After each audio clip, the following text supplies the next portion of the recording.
Her soft laugh pierced the quiet first, followed by her sister's stifled giggles, then the raucous cackles of her friends. The kind of joy that hangs in the air, clinging like wet cloth. Cold wine streamed down my face, deliberate and sharp, an entire glass spilled as if it were a judgment. She avoided my eyes. That stung more than the chill of the liquid. I reached for a cloth, dabbed my face with measured calm, and left the room.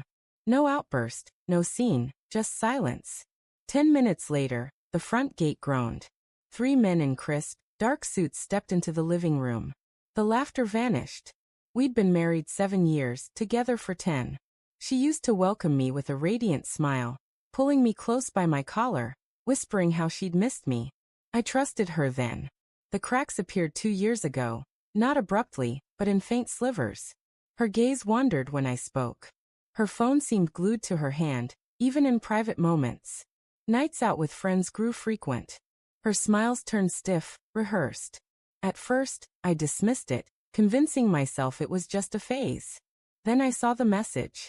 One morning, her tablet chimed while she slept. I wasn't prying. I was driven. I looked.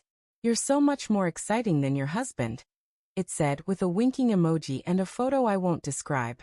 My hands went cold. My breath didn't falter. I didn't confront her then. Confrontation is for those chasing answers.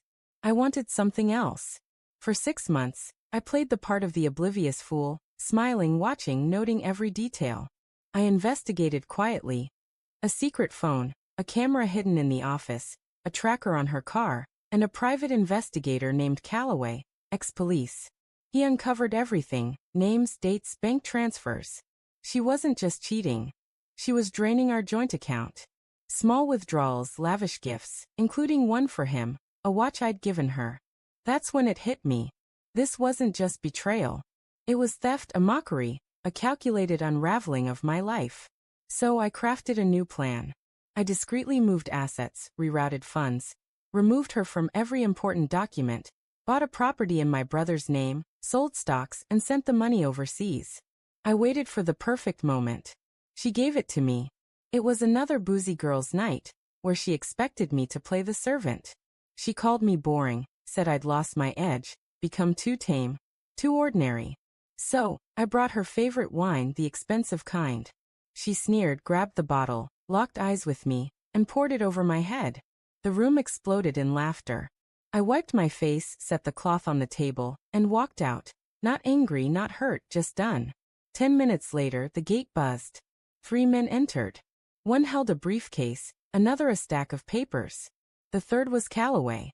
"Mrs. Kane," the first man declared, "you're served." Her face flashed confusion, then fear, then nothing. Her sisters and friends stared as she skimmed the papers. Divorce filings, proof of her affair, evidence of her financial theft. She was being sued. Her sisters' chuckles faded. One muttered, "Oh no." I stepped back in as they reached the final page, the one that struck deepest. Everything was already gone, legally reassigned, not concealed. My lawyer had handled it months ago. She'd get nothing. The house was mine. The car in her name? Taken back. The bank account? Emptied legally the day prior. "I don't get it," she faltered, her voice cracking. "You can't do this." "I already did," I said. "Months ago." I placed a flash drive on the table. Photos, messages, videos, hotel receipts. Her closest friend gasped, unaware of the affair. Perfect. The man she was seeing, married, with 3 kids, his wife got an identical flash drive that morning. By midday his life was in ruins. She tried calling him. No response. She texted. Nothing. Then she finally looked at me, truly saw me. I didn't smirk or revel. I watched her choices settle on her face like heavy bricks. I turned to her sisters. "Thanks for the laughter," I said. "It made this easier." 2 days later she left, no alimony, no assets, not even the couch. Her friends stopped reaching out. Her sisters split in their loyalties. I sleep peacefully now.